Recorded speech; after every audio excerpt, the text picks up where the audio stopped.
Bike का चाबी किसी को भी मिली होगी तो चलिए हमारे भी जुड़े हैं सरिता भड़ाई जी। यार से मीठी मीठी ताली हो जाए।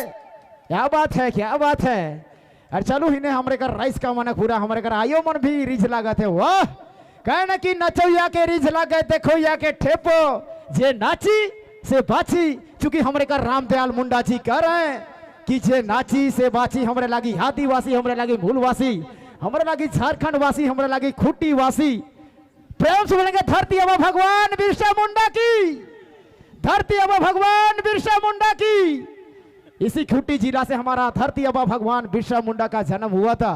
तो चलिए हमारे भी जुड़ चुके हैं मिस सरिता भड़ाई जी। आप सबों को झुमाने के लिए हमारे बीच एक से एक कलाकार इस सिल्मा की पावन धरती में पहुंचे हैं। चलिए फिलहाल अभी जुड़े हैं सरिता जी।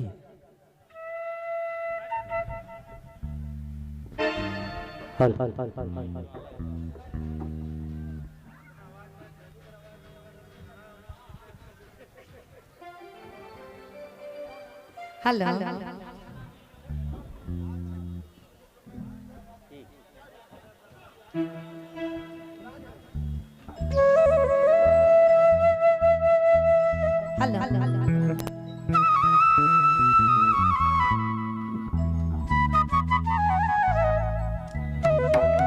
चलो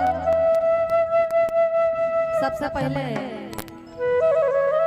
जते तो सब हमर माई बाप भाई बहन और सब साथी के हमर पर से तहे तहे दिल से जोहार है। हल